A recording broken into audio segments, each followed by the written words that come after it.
wearing a sweater that was selected for you by the people in this room from a pile of stuff.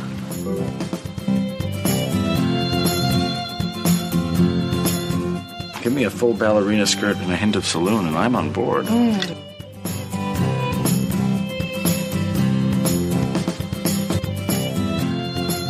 have a hole in my stomach!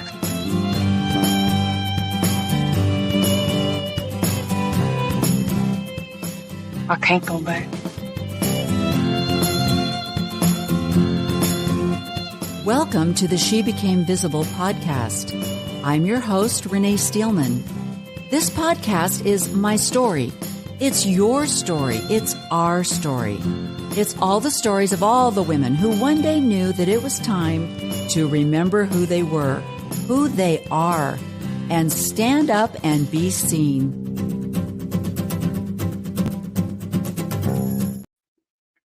Hello, welcome.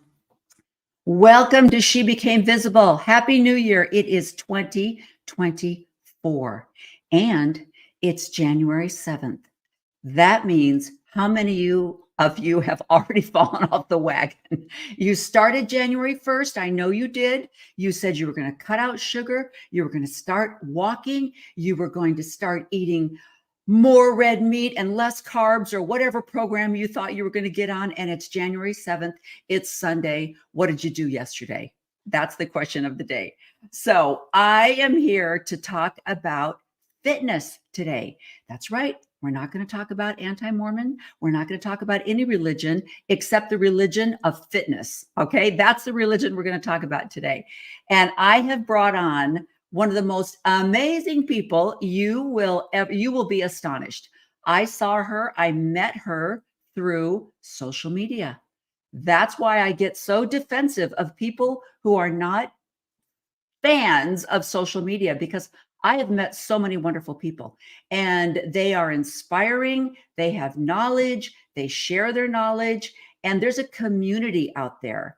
And so whatever stage of deconstruction you're going through, there is a community out there, and you can find it on social media. Now, I'm not saying there's no wackos out there, because there are, but there are more fabulous people than wackos. So let me just introduce you to my guest today. So you are not going to believe this woman is over 70. Now, there is a stigma out there. I mean, I watch enough television to see the commercials, especially, I don't know about you, but on Sunday mornings, on any of the morning Sunday shows, all of the advertisements are geared towards a demographic of old, decrepit people.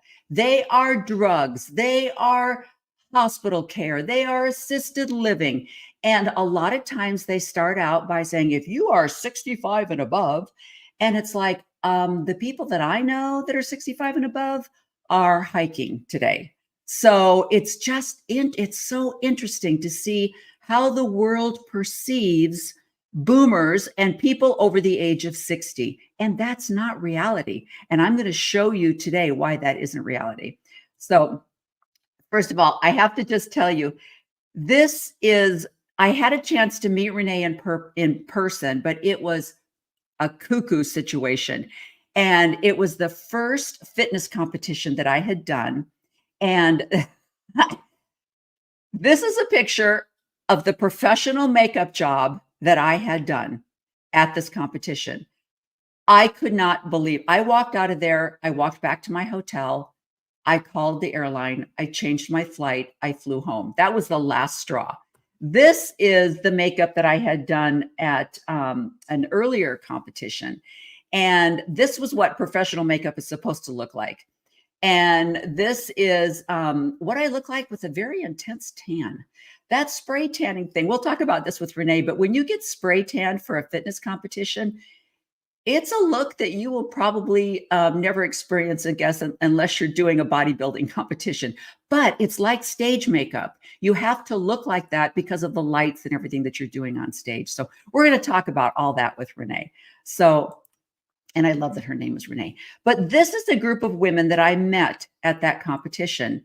And a lot of these women were over the age of 60. And this is what I'm talking about. I met these women at a competition that I found out about through social media. And now I'm following them on Instagram. And one of them, I believe this young lady right here, it lives in Arizona, and I got to find her again. But you meet friends, you meet people, you meet your community. And I absolutely love it. I didn't get a chance to talk with Renee at this competition because she was a team leader and she had other women that she was in charge of. But this is what she looked like in September of 2023. She had just completed a competition. She had just gotten her pro card. She is 71. Isn't that amazing? So yeah, this is what she says. Let's see if I can, I don't know if I can make this bigger or not. Let me see if I can make this bigger so I can read it. Oh, come back. Where'd you go? No, what happened? Go away. All right. Okay. Well, that's not going to get bigger. Anyway, I'll just let her, because I don't have my glasses on, so I can't read it. So I'm just let her tell her story. But this is a picture of her on stage. And you can see the tan that she's got, but you see, you have to have that tan so that you can see the definition in your body. And she moves like you would just be so amazed at how this woman moves. You would never guess that she was 71. So I'm going to stop talking and bring Renee on and let her introduce herself and talk more about how she got into the fitness world and the whole idea of putting on a sparkly bikini at the age of, I think she was, she was in her late 60s when she first started competing. But there's not a lot of 60-something-year-olds that would be willing to do that. So I'm going to let her tell her story. So welcome, Renee. Hey there, Renee. Thank you for having me on. I really appreciate it. You know what's funny? I have met, when I was going through high school and my whole childhood, I was the only Renee that I knew. There were a lot of people that had Renee as a middle name, but not a lot of people that had Renee as a first name. And I got into this competition bodybuilding world. You are the first Renee, and I've met 2 other Renees since then. Really awesome. Well, I think it's a great name, and it means reborn. I think it's French and it means reborn. And I love my name, and I love your name too. So Yeah. I think back then, it was really not a very well-known name whenever we were born, Yeah. and I think it's becoming more popular, but whatever. I love it. And I love you, and I love everything you just said. I mean, it's like you're just too kind, and I really appreciate being here. Thank you so much for inviting me. I'm excited to sort of spread the word about fitness at any age. You're never too late to get fit. That's what I like to say. Exactly. And I love your story because it's not, I mean, you have physical issues that would stop a lot of other people from even starting a fitness program. And so tell us a little bit about your journey. And I really like to understand, like, were you always an athlete? Were you always involved in some kind of athletic? And so this was just a crossover? Or what was the beginning of you deciding that you were going to take charge of your body? Okay, that's good questions. Well, I would say in high school, I was a cheerleader. I didn't do any other sports. So I was active. But as I got a little older and in my 20s, I tried to stay active just with, your general fitness things. I mean, all the different aerobic classes and things like that. And I was a member of a gym, but I didn't go consistently. But I had fitness in mind, in my 20s and my 30s. So it was on my mind. I didn't do anything specific constantly until I was in probably my early 30s, and I started running. And I was running 6 miles every morning. And that was really the most consistent fitness thing I was doing. The weightlifting and all that, I did that sporadically. But I knew it was important. I knew fitness and nutrition, that was going to make the difference in my life and in extending my life. And I knew that I always felt good when I worked out. So time went on, and as time went on, I developed some really challenging back issues that really hampered my fitness program or just my general quality of life. But I was running, 6 miles every morning. I got pregnant. I was about 33 by then. And after my son was born, okay, how old was I? Yeah, 34, something like that. Anyway, after Garrett was born, I got running again, and I could get up to 2 miles of running. And then my lower back was just excruciating pain. I couldn't get past 2 miles. And I went to the doctor, the orthopedic doctor, and he said, you've got some serious back issues. You need to stop running, blah, blah, blah, blah, blah. And of course, anybody who runs or does anything like that, you get these endorphins. So I was really heartbroken whenever I was told that I couldn't run anymore. So, so what I did was I just sort of did a workaround for years, just doing what I could. Nothing specific. I was walking. I changed to being walker. Walker helps, walking's good. But that's about all I was doing, walking, and I would go to some fitness classes. And this went on for years and years. And, my son was born. I became a single mom. I had a small business, which I still have today. So I was running that business, taking care of my kid, and still trying to get my fitness in. So I was juggling lots of things, but if you're determined, I knew this is what I needed to do. I needed to be healthy for my son and everything else. And so I just kept struggling on and dealt with my lower back pain. But so when I got to be 58, okay, so a long time span, over 20 years of dealing with this lower back stuff. And I tried all sorts of methods to try to cure it, improve it. There's all sorts of things. Finally, at 58 years old, I went to a neurosurgeon, and I had a lower lumbar fusion. A TLIF is what it's called. I was diagnosed with a spondylolisthesis. That was really my diagnosis. And I was to a point where I could barely walk. I was trying to figure out, how can I run my business and, be in a wheelchair. I mean, I was finding crafts that I could do while I was sitting down, just all these things. How am I going to survive? But luckily I found this surgeon. He gave me the surgery, and it really just changed my life, Renee. It was like, he said, okay, you do your rehab and then you get on with your life. And the only things he didn't want me to do was run. And he didn't want me to try to touch my toes or do yoga. He felt like that might pull that fusion out. It's just two small incisions in my lower back. So those were my only restrictions. And he said, do whatever else. And so I took his advice. I got all my rehab done, and I'm getting close to 60, and I'm thinking, okay, well, hey, I'm getting older now, for real. I can't fool around. There's no extra time here. And so my journey, basically what I did was I went to a doctor, and I got on hormone replacement therapy. So this doctor specializes in it. These guys are at Baylor College of Medicine, some of the best doctors in the world. That's their specialty. And so I got on hormone replacement therapy at 60. And that doctor introduced me to my trainer, Dustin Jackson. He said, Renee, that's your next pillar of health, is to get into regular physical fitness and weight training. So he introduced me to Dustin, who happened to be really close to where I lived. And he's got his credentials in so many things. He knows how to train people with injuries. He worked with the Texans. He's got all kind of credentials. So it was just like meant to be, the universe, God was looking down on me. And so I started training with Dustin. That was over 11 years ago.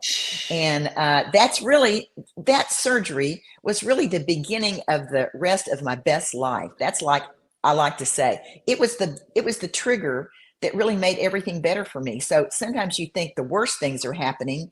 They turn out to be some of the best things. So you've got to look at that silver lining. So I'm just so grateful that happened. And that's where my fitness journey began, is with my weight training with Dustin when I was about 60 years old, and continuing today. See, what I love about that is, that's a rare doctor that's going to tell you about getting fit through exercise and nutrition. That does not happen very often. So congratulations to that doctor. That's amazing. Yes, I know. I'm so fortunate. Yes. And then the other thing is the hormone replacement. Let's talk a little bit about that, because I know that there's a lot of information out there that is bogus, that is erroneous, and gives women the idea that if they do hormone replacement, that they're putting their their body's in danger of breast cancer and things like that. Mm-hmm. And there's been a lot of studies that have proven that those things that were going on in the late 80s and the 90s, where women were taken off all hormone replacement because of the fear of breast cancer, those have been debunked.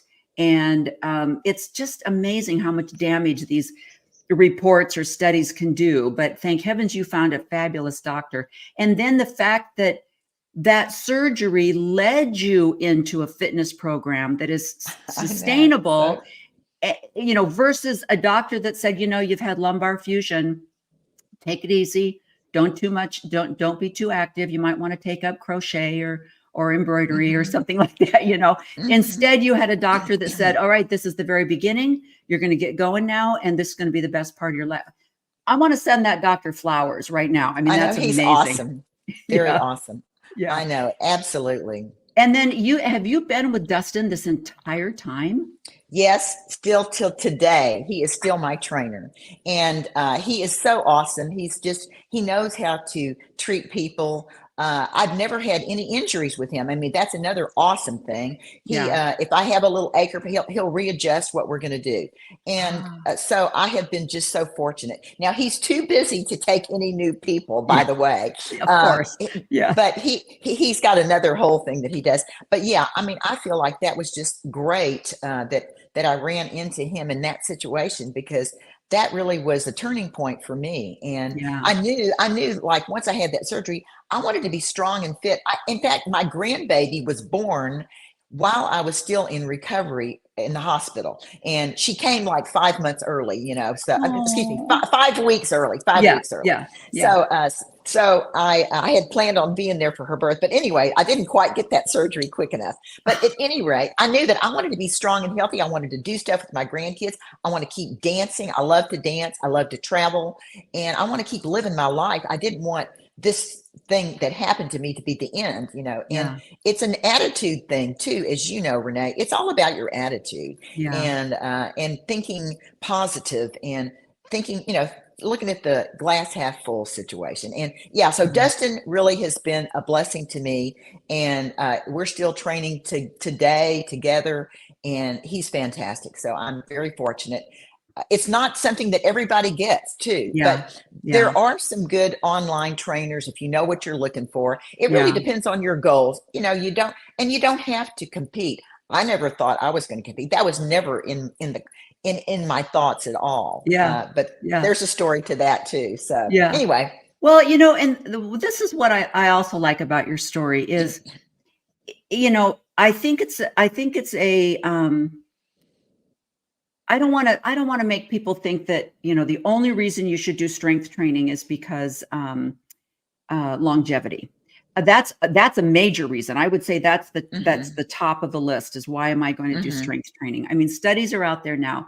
They're talking about it's not just aging that turns you into a decrepit old lady. It's the actual loss of muscle tissue and things like your hip flexors and sitting all day and not stretching your hip flexors, not strengthening your glutes and your quads. That's what makes it to where you can't get out of a chair or you can't get in and out of a car. And so it's not just about the strength training to see how big we can get our muscles. It's the fact that if you would like to move independently as an older person, strength training is your number one thing you need to do. And like you know, I had a son that was severely disabled and I was his caregiver. And it was very important for me to take care of my health because I needed to lift him every single day. I dressed him, I bathed him, I put him back in his wheelchair, I took him out of his wheelchair. And we had what they call a Hoyer lift, but I never used it. It was too much trouble. It was much easier for me just to pick him up. And he was my number one reason for having to stay healthy. But then like you, I had grandchildren and I want to be able to play with those grandchildren and run and go places. And now, you know, now that I'm, you know, almost 70, those grandchildren are 18 and 20 and 16 and 15. And I want to travel with them. I want to go places with them. And I need to be able to, you know, in order for you to get on a plane, fly to a foreign country or any beautiful, you know, place in the United States, you have to be ambulatory. You have to be able to walk. And so there's so many things that are encompassed into strength training. And I love that you pointed that out. And I also love the fact that you and I grew up in the same era. So I started running, jogging was a big thing in the 80s. That was just the, and then Jane Fonda and her aerobics, and then we all started doing step classes, and, we're all doing all that kind of stuff. So we kind of all grew up in the same thing, but I'm so grateful for that, because when you start, at least in your 30s, it kind of sets a path for you. And I'm grateful for that. Do you think running was a part of your back injury? I think that was always, going to happen. Probably. I don't think it caused it, but also in my business, part of what I did, I have a commercial building permit expediting service. So we take drawings to the city hall and go through all the departments to get these plans approved so people can start construction. And I feel like, and I've been in that business for over, 40 years, way before my son was born. So I feel like lifting these plans, and some of them were like, big, giant plans, heavy plans. And I lifted those plans for years on my shoulder, all kind of crazy stuff. Yeah. And I'm sure that probably helped it along to get worse. Right. And luckily now it's all electronic. And now my son has actually taken over my business. So I'm just thrilled because he's doing it.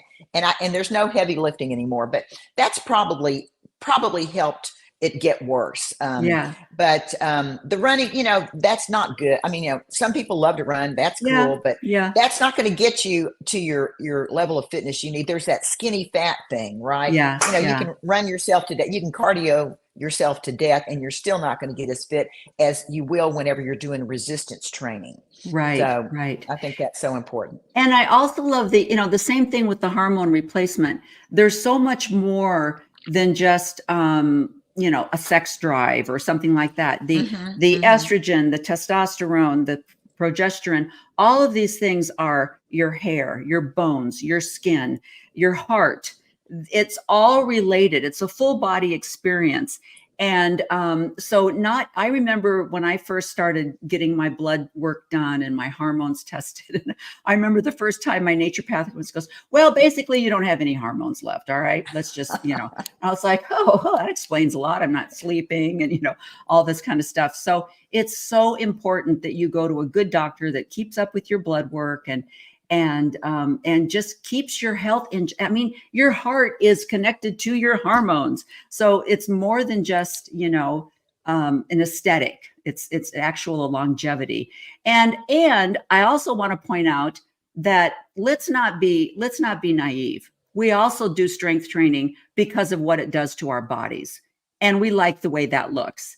And if you're going to, like you were saying, if you're going to change the way your body is, you have to do it through strength training. And what I love about you and I, you're a little bit shorter than I am, but neither one of us are 5'10". Okay.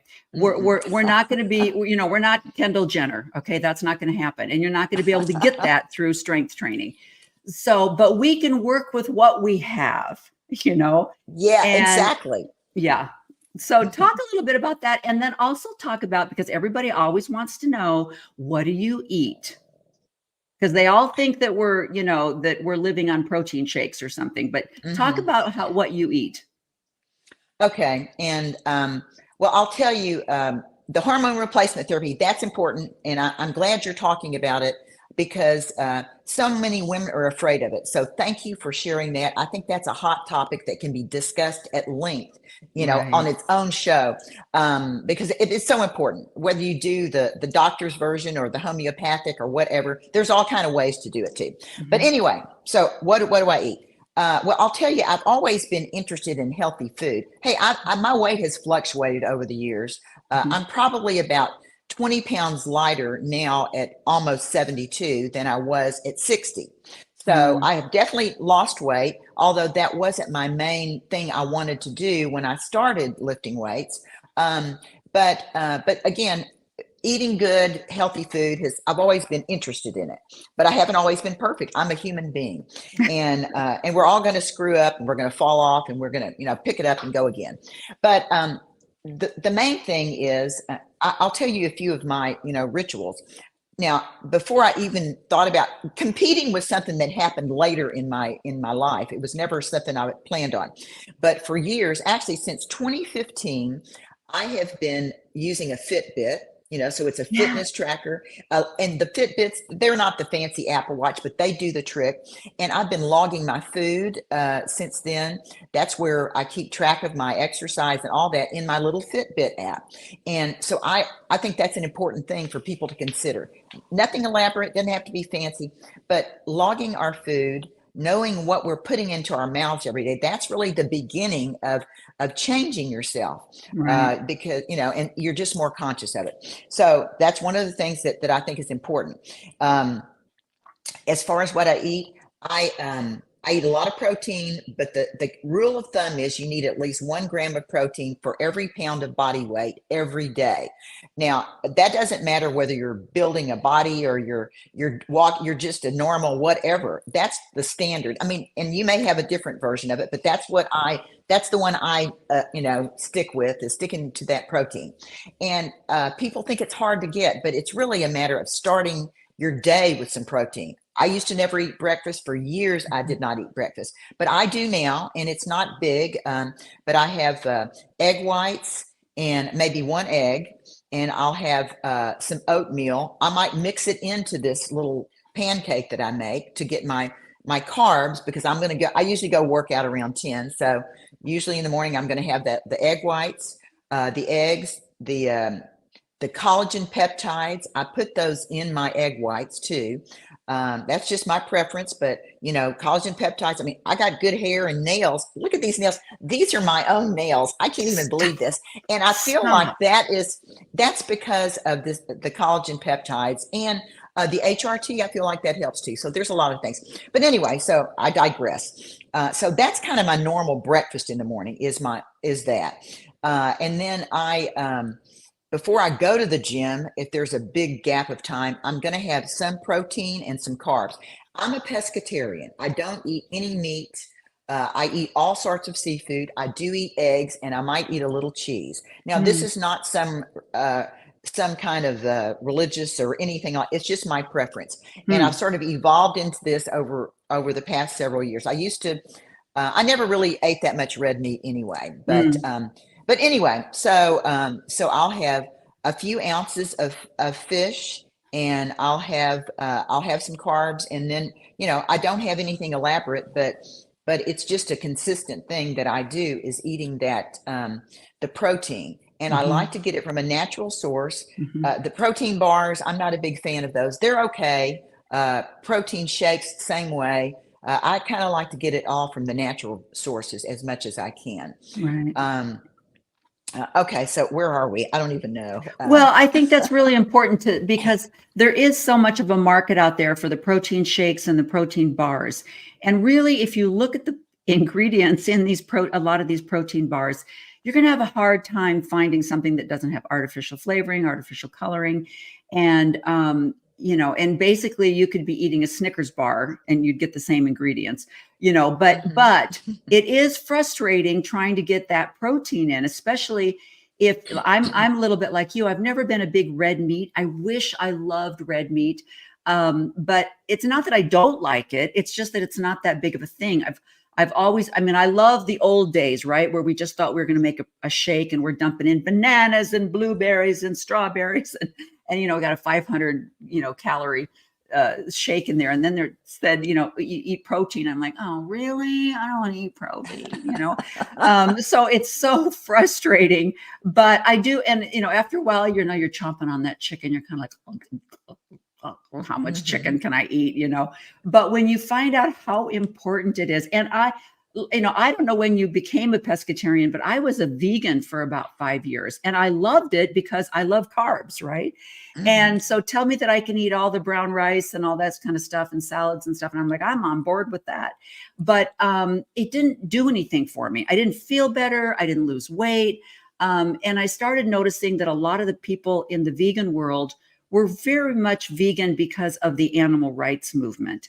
And I'm 100% behind that. I'm against, factory farming and the abuse of animals and all of that. But I also had a hard time with, and all you vegans out there, don't hate me, but I remember going to a seminar. I went to a weekend seminar on being vegan.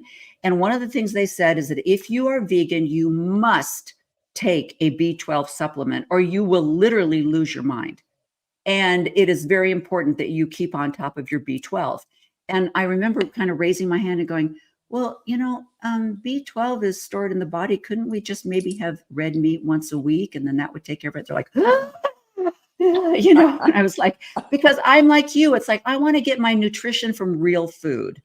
And, and so there's a lot. In fact, I'm having a little bit of a hard time with my trainer because, he's like, don't do dairy. And I'm like, but here's the thing, dairy is a real product and oat milk and almond milk are not real. You can't get milk out of them. So I'm trying to stick with my dairy, but also stay on my low fat diet. And I'm kind of like, oh, this is so hard. But, sticking with real food is really the answer in every area of your life, really. But getting that protein and sometimes I have to just go to a protein shake because I'm 30 grams. I got 30 more grams I've got to get in today. And I'm like, gunk, gunk, gunk, done. Okay. I don't want to do this anymore. But yeah. So talk about like, how many years were you working out with Dustin before he was like, hey, girlfriend, you're looking good. I think you need to do a competition. You're like, what? Well, okay. So basically, I'll back up a little too. So, I'm 60, I'm working out with him. I didn't have I didn't say I want to lose this much weight. I didn't tell him that. It was just, I want to feel good. I want to be fit. I want to be able to be strong for my grandkids and do the stuff, just like I was saying. It wasn't all about the aesthetics, although, yes, I want to look good. Yeah. I take care of myself, of course. We're women. Yeah, we're women and I'm a girly girl. I like all that stuff. So the years went by and, I'm just lifting. I'm 61, 62, 63, time's going by. We're doing, probably about 3 times a week, I'm lifting weights with him. And I'm not necessarily going a bunch of other times to do stuff. But when I got to be about 65, I remember going on a trip, going to Germany with my girlfriend. And we had a great trip, European vacation. And I came back and I looked at these pictures of me on this trip. And I saw a woman who looked good, but I looked like a plump senior citizen in my eyes. It's like, what? I mean, I've been working out for 5 years. Yeah. And I said, oh no, there's a better Renee in there. That's what I said.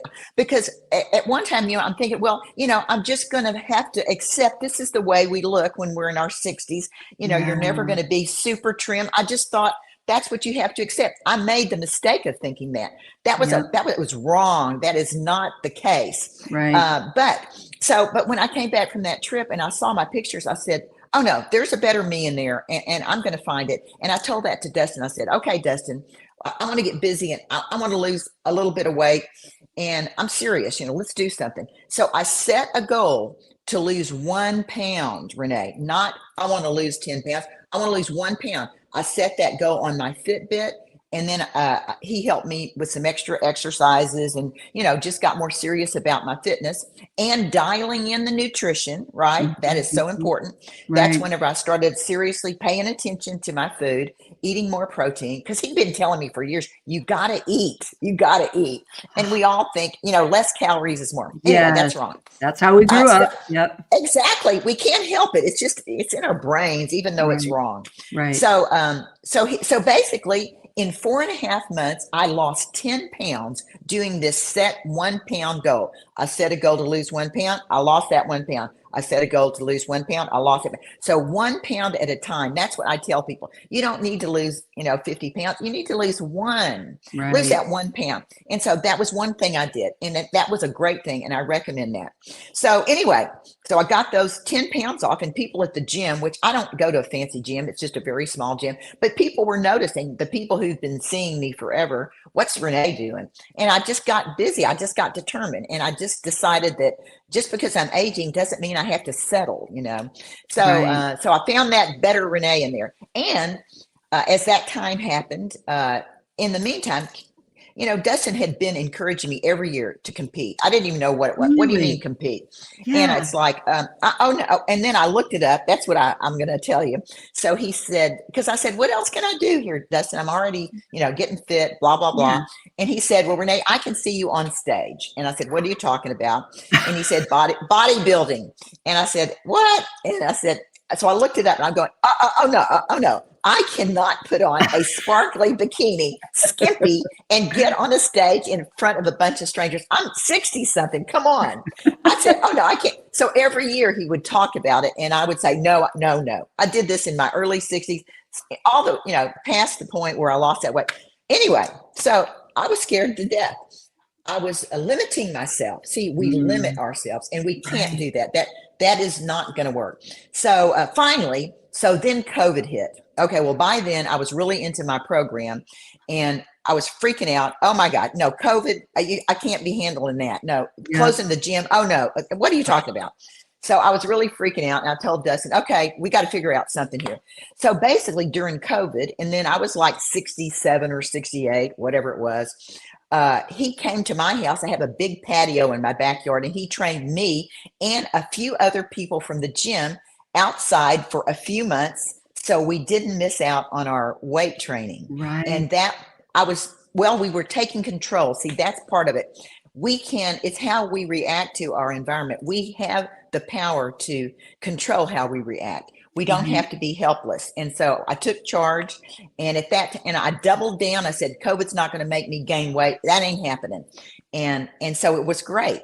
And I'm so thrilled we did it because as that happened, that's what kind of got me into thinking, okay, maybe I can compete. Maybe I will. And finally, I told Dustin, okay, I'm going to compete before I turn 70. I told him, okay, I'm going to do it. I've decided. So COVID was really a trigger to help me move to the next level of fitness. And, I didn't look at that as, it was like that surgery. It was something else that seemed to be a negative that I turned into a positive. Right. And so anyway, I said, okay, let's do it. And so when I was 69, I remember it was like May 25th. And I said, okay, let's find a show for me to compete in. We're going to hire a nutrition coach. I hired a posing coach. And I'm a big traveler. I like to cruise and do all these different things. So I said, let's find a show that's going to fit into my schedule of my travel. I didn't do it the way you're supposed to, which, okay, let's find a show, whatever, and then we're going to work towards that. Yeah. So basically, in August of 2021, I competed in my very first competition. It was the Lee Labrada Classic. I was 69. I was competing with the oldest class was 50 plus. So I was in there with 50 plus women. There weren't any women as old as me in there. And I'd never been to, I had never competed before. So it's like, I don't know what I'm doing, but I was excited. I was just on cloud nine. I didn't know what to expect. I was scared as hell, but I knew I was going to do it. But here's one thing. I remember envisioning winning a trophy, getting a trophy. I had this in my mind. Now, what are the odds of a woman who's like 20 years older than most of her competitors? That was like unlikely, but I had that creative visualization. That's a powerful thing. I imagine that all the time. So got to the show. I competed in 3 different categories. I don't know, masters, and a couple of other categories. But anyway, so it was almost the end of the competition. Everybody had, been on stage a few times. And I was already put my little robe on, how you have a little robe you wear. And I was already gathering up my stuff. And then the expediter said, hey, no, come on, you need to get on stage here. Come on, get up here. And I'm going, what? And so, cause I thought it was really over. Yeah. And so I got up on stage with all these other women. And this was in the open, I'm 5 foot tall. So it was the open class A. And I got a 6th place trophy here in my very first show ever for Bikini Open at the Lee Labrada Classic. I am not kidding you. I was shocked because it was there. I'm going, what? What is going on here? I'm not kidding you. It was like, I couldn't believe it. I mean, it was 6th place, but hey, I got a freaking trophy. Exactly. And, it was just amazing. And I'll tell you, that's really when, after that show, it's like I just really fell in love with this whole bodybuilding community. Right. I don't know how to explain it. It was just the next thing to my fitness, but I didn't know how I was going to feel about it. But the people are wonderful and supportive, as Yeah. you're doing it, and it was just the beginning of the best rest of my life. Yeah. And I've competed in 9 shows so far, and I did. I earned my GBO pro card. Now that's not NPC. I've competed in several NPC shows, but GBO, Global Bodybuilding Organization, they're Texas based, but they're in 20 different countries. And I Oh, got my pro card this summer, and I'm just having the best time of my life. So I cannot yeah. tell you how thrilled I am that this has happened. And thank you for letting me spread the word. Well, and I think there's a lot of things that people don't understand about the bodybuilding. There's different categories, like you said, and I didn't even know this until I did this first one in July, that there's actually height categories. I mean, Oh it's yeah, 5 foot and under, 5'4" and over, 5'9" and over, which is great because there is a difference in body type. If you're only 5 feet tall, your body is built different than somebody that's 5'9". And so I appreciate that so much. And the one thing they need to do, though, and I think because strength training has really taken off, they need to increase the age categories. Like when I did this competition in July, it was 45 and above. That was the highest you could go. And it was in Las Vegas. So it was packed. I mean, there were so many people mm, there. And I've never done this before. And I'm, 69 years old. And I'm looking at all these babes that are, 45, 43, 37 in their bikinis. And I'm like, because you have to admit there is a consequence of getting older. Your skin looks different. You're going to be a little saggy in places. Those of us that have had children, we might have a few stretch marks. And so you got to get that out of your mind when you're competing against a 35-year-old, and because their skin looks completely different, but that doesn't, they're not looking at that, are they? I mean, that you are, you and your brain, but the judges are looking at the same thing: muscle definition and balance and proportion and all of that kind of stuff. So I am so glad that they recognized you for the hard work that you did. That's, so, well, but I there was needs to thrilled. be more 60 and above, categories, because there's a lot of us out there now and we can't be competing with 40-year-olds. So I wish they would include that. The other thing that you might want to talk about is there are different organizations, and some of the organizations are drug free, which I love. I think that's great. But for women like us that are on hormone replacement therapy, it's not a matter of us doing juice. We're not juicing. We're Right. taking testosterone and progesterone and estrogen for our health. But that eliminates us from those competitions, because they'll Right. look at it and they'll say, we don't care why you're taking testosterone. And it's like, well, but yeah, I don't want to die, or I want my bones Hmm. to stay healthy. I want my heart to stay healthy. So have you run into that frustration? Yes, and you're right about both things. I agree 100%. First, the part about the having older age categories. I campaigned for a 65 plus for this NPC, the last one I did. I was messaging the people, the promoters, and all that. Can't we get a 65 plus Yeah, category? yeah. Because I had done it the year before, and there were like 15 women in 60 plus. I mean, so there is room for more, but it's really something financially. They don't make enough money to add another category. This is what I've been Oh, told. But I oh, definitely campaigned for it.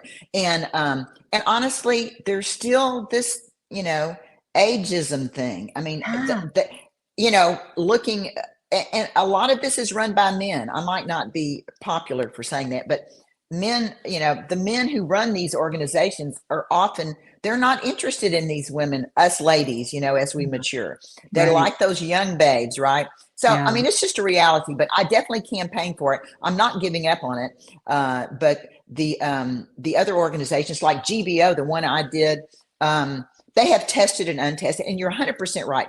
I am totally disqualified from so many natural shows just because of my testosterone, which is Right. it's just a smidgen. It's just we're replacing what's missing, right? Yeah. Right. And so I feel like they're really missing a lot of people. You're 100% right. Women, like, I'd love to be in a lot more shows, but because I'm not, they consider natural, because Right. I take that little tiny bit, then you're immediately disqualified. Right. So it's harder to find shows. And then with NPC, we're competing with people on the juice a lot of Yes. times.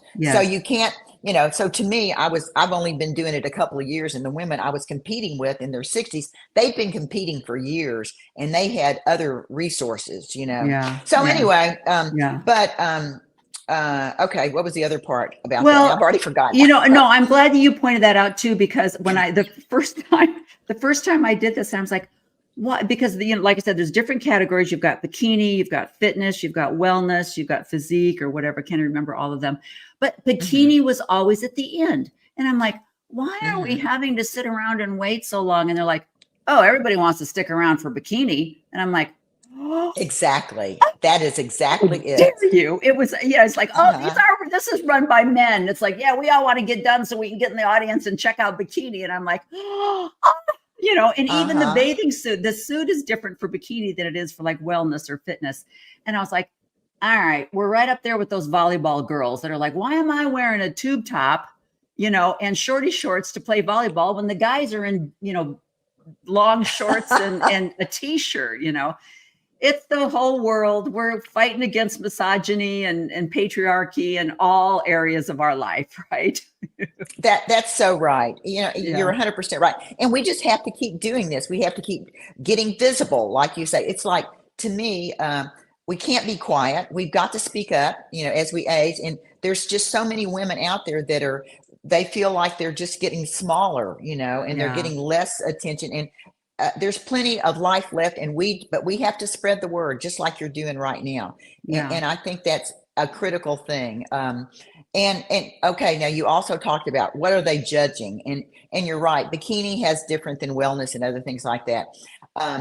And the saggy skin, that comes with the territory, right? Yeah. So you're right. Whenever the judges are out there, but it depends on which show it is too. Yeah. But they're really looking at symmetry and your presentation, and your all that other stuff too.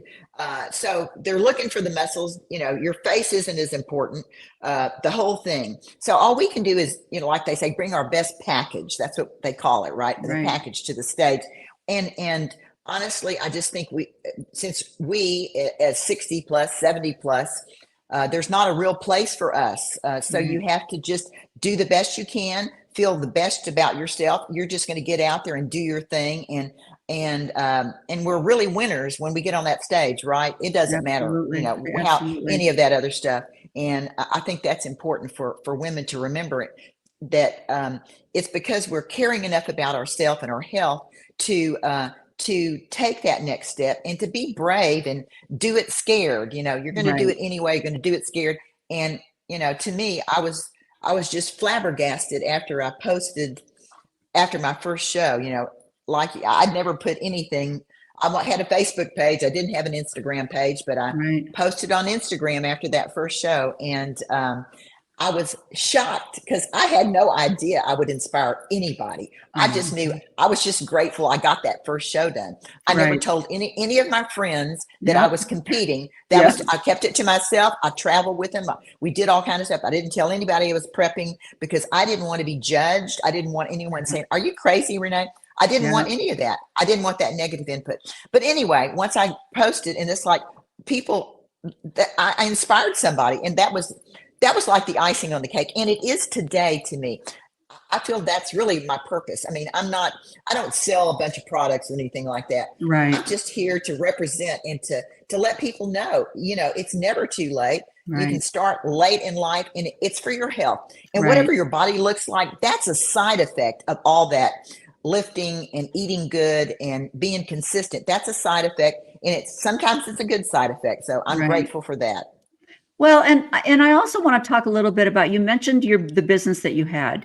That was probably, did you find yourself being a kind of rare to have a woman in that position with construction and commercial property? Yeah, when I started it, the permitting expediting, there were only like one or two other people in that business, just a handful of people. And it was definitely a man's world. I mean, it's like all about the men, right? And I was judged a lot. I mean, it was hard. So women, you got to do 10 times as good to get, the recognition. And it was a tough business. It was very demanding. I was with a bunch of contractors, rough, gruff people. And I'm a tough woman. And of course, I got tougher. I never let them see me cry. If somebody, pissed me off or it didn't turn out, I got in the car before I cried. But, I definitely was surrounded by, men in that industry.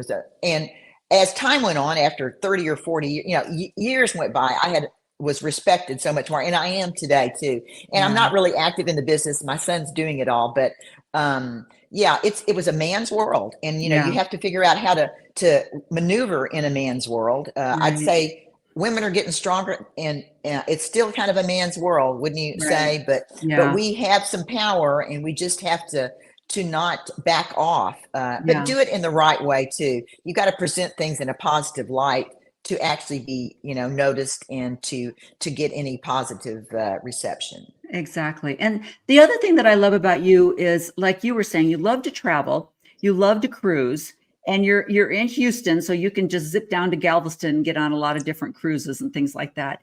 But the other thing, you also love baseball. So you're a Houston Astros fan. There you go, Astros fan, and you go to a lot. You go to a lot of the games, and I love how you're going to a baseball game, but you're taking your food with you. Oh yeah, and but I love, like, on your cruises, you're like, this is what I'm going to eat. I've asked the chef to prepare it like this. I'm also going to have a glass of wine. And and you probably, I don't know, might have an ice cream cone or something. So sure. So I love how you do that. But the other thing is, you're a single woman. You were a single mom for a long time. You're not limiting yourself to your activities. Like, I know you're getting prepped for another cruise. Did you call up 45 women and say, will you go on this cruise with me? And if nobody will go with me, I'm not going.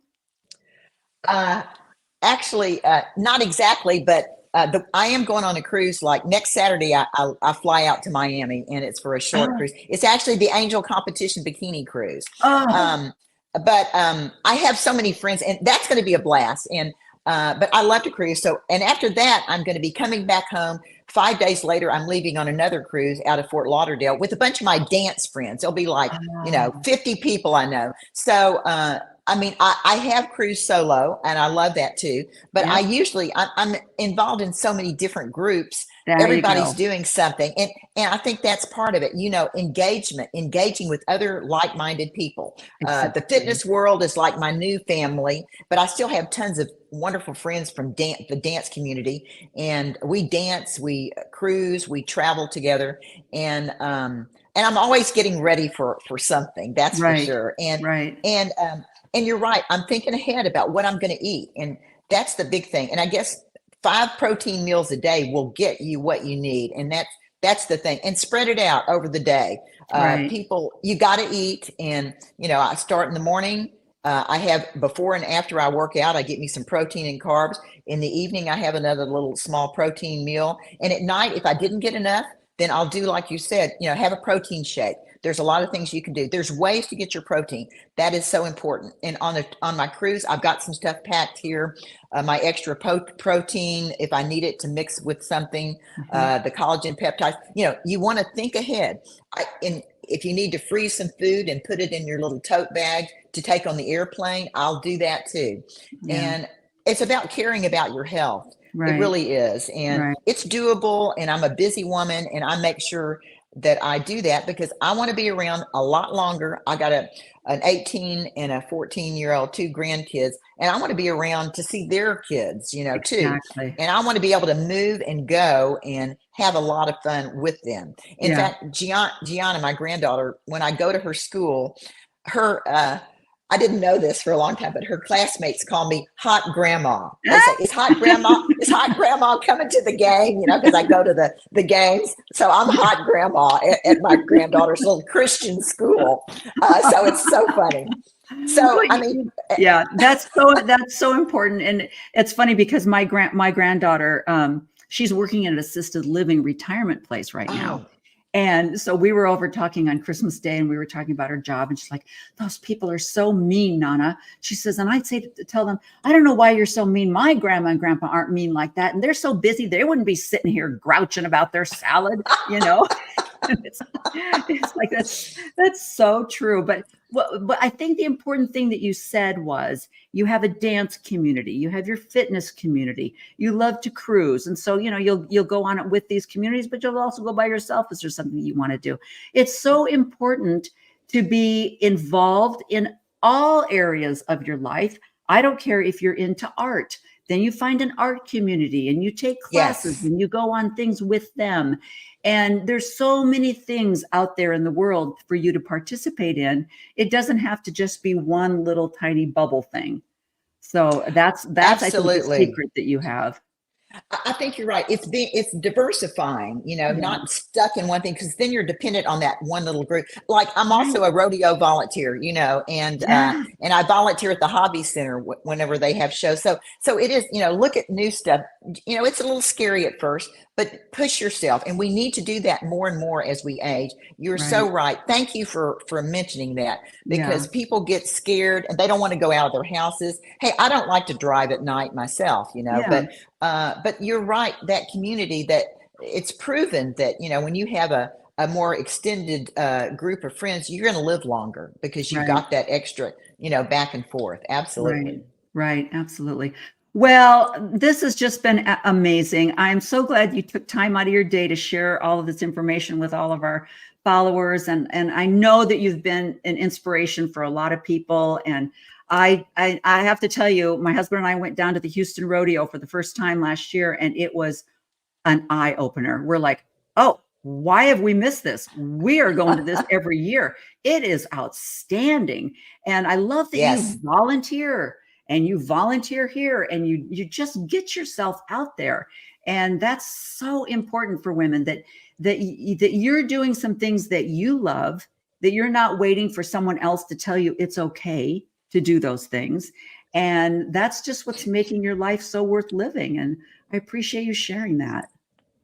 Well, thank you so much, Renee. And maybe I'll see you at the rodeo this year. It's going to be coming soon. We need to chat about that. But I thank you. I just want to thank you for giving me an opportunity to be here with you, because you're already out there spreading the word, and the fitness is such an important part. I mean, I just am grateful that I found this fitness world, and I'm here to share. If there's anyone who has any questions about anything, tell them to please message me. I try to answer everyone, I'm on Instagram. So just tell them to reach out to me. I'm not a trainer, I'm not a coach, but I am here for inspiration, and there's a lot on my page. So I mean, whatever, if anybody has any questions about anything, I will do everything I can. I'll send them wherever, if there's trainer situations. I mean, I'm happy to help. I'm just going to tell you, and help you too. You just let me know. Thank you for reminding me. So your Instagram is at René Fit Over 70, right? Or Fit at 70? It's at ReneeFitat 70. René Fit at 70. Okay. Now I'm almost 72, but I'll change that eventually. Maybe when I'm fit at 80 or something like that. But I'm active like you. I try to post a lot. Mostly it's just inspiration. I'll put some of my training on there and some of my food. I mean, I'm not rigorous about it, because I'm not doing it for a living. I'm just doing it to inspire. But I'm happy to help anyone. Just never give up on yourself. That's the main thing. And keep a positive attitude. And absolutely. And it makes a big difference. And some of the questions that are in the thing are, they're thinking like, how much did you weigh when you started out? Or I bet she looked pretty good beforehand. And you post that all on your Instagram. There are pictures of you when you first started in your early 60s. And And yes, I mean, you're not someone that says, "Hey, I lost 130 pounds." That was never No, I'm not an that. issue for you. But your body has changed with just a 20-pound difference. And I think Yes. one of the other questions was, I love that you said that it took 4 months to lose 10 pounds. And that's so important because, this whole lose 10 pounds in 3 weeks, or you can lose 25 pounds this month. And that's just not the way our bodies work. And, I've experienced, going on some kind of a crazy diet and going down to 600 calories a day. And there's bad side effects to doing that. So I think that's really important. But, and the other thing too, that I'm not ashamed, and I know you're not ashamed of, is, do I like Botox? Yes, I do. I love Botox, and I'm not afraid to tell people that I love Botox. So yeah, you're right. You're right. We've got Botox, and we're okay with it. And fillers, I do it, and I don't have any problem doing it. I think it makes me feel better. People should do whatever makes them feel good. Absolutely. I did tell my husband, though, I said, if you get a strange inheritance, I might be going to that really great plastic surgeon I saw in California. He's got some great posts on TikTok. He's kind of inspired me here. You kind of walk around doing this, it's like, oh yeah, right. What can we do about that neck? Exactly. Yeah. There's always something. Yeah. So fillers for now, but yeah. And there's so many great, I watch a lot of that on YouTube too. There's all kind of those doctors out there.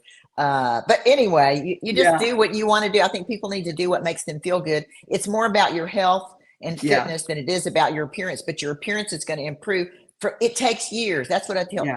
Be patient with yourself. You're so right, Renee. Lose 10 pounds in a month, that's crap. And just forget about that. It's your long-term thing that's going to make a big difference. Yeah. And one of the things too that I find really interesting is René she is a practicing Catholic. She's not LDS. She never has been. But if you're working with a trainer and you're in the fitness world, the first thing they're going to tell you is to cut out alcohol. And, that doesn't mean that, like you say, you don't have a glass of wine when you're on your cruise or something like that. But when you're talking about skin and health and the amount of sugar and carbs that you're intaking, alcohol is one of the first things that they're going to kick right out the door. So there's a lot of reasons to not consume alcohol, and it doesn't have to be religious. It's also about your health. And the other thing you mentioned was collagen. And I just saw, do you follow, I'm going to mess up his last name, Thomas Delane or Delauer.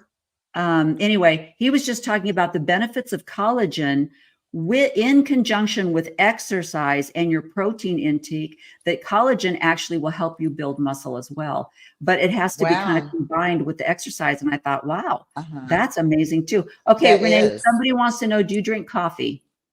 I have 1 cup of coffee in the morning, and that's it. And I make my own coffee. It's like with the Cafe Bustelo, and it's instant. And that's what I have, 1 cup a day. I mean, I'm not anti-coffee. I think it's great. I just I have enough energy. And if I drank coffee later on, it would be too much. Yeah. I know. If I've had any caffeine after about 3 o'clock in the afternoon, I'm kind of laying in bed going, Exactly. Me too, girl. Me too. Absolutely. Yeah. Well, I'm going to let you go. You've got packing to do. You've got a lot of prep to get ready for your cruise. I can't wait to see pictures from an angel competition cruise. That's going to be amazing.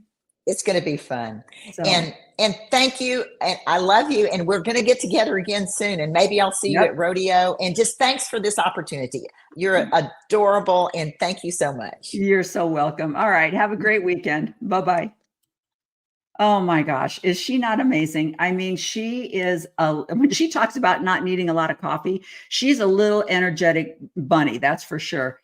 But she is such an inspiration for people. And I love that she is doing this on her own motivation. She is the one that is getting herself up and going. And she'll post pictures of it's like, what is your motivation? Well, my motivation is I want to stay healthy. Or, there is no such thing as, once I've reached this certain point, I no longer have to be motivated. It's like, no, every day you wake up and you go, would I like to just lay here and watch Netflix all day? Yeah, I think I kind of would. But I'm not going to, because I know what I have to do to stay relevant and to stay healthy and to be engaged in the world, right? So anyway, thank you so much for Renee for sharing her. And don't forget to go to Instagram, Renee, Renee, fit, FIT at 70. And you will find all of her inspiring posts. So thanks for joining me today. Don't forget to subscribe. I hate to say this, it's gotten so cliche, but you have to like and subscribe to connect this weirdo algorithm that's out there. And because I have a lot of great people planned to interview this year, and we're going to be talking about a lot of different things that enable you to become visible. And I'm talking about you becoming visible. And I want you to be identified by who you are. I mean, we've all raised our children. We've probably helped raise our grandchildren, and we've all experienced going into a school and being TJ's mom, or we go to church and we're referred to as so-and-so's wife, or, oh, you're the bishop's wife, or, oh, you're the stake president's wife, or you go over to go back home to visit your mom and dad, and you're so-and-so's daughter. And so you've got to start this year, 2024, to be recognized for who you are. Oh, you're Renee. I know you. Or, I understand that you have started a dance, getting involved with dancing. Your mother told me that you were really enjoying your dance group. It's about who you are, what your interests and talents are. And this is the year for you to explore that and to become visible for you. So that's my message for today. Have a great week, and we will see you again next Sunday at 10 a.m. Mountain Time on She Became Visible. Bye-bye.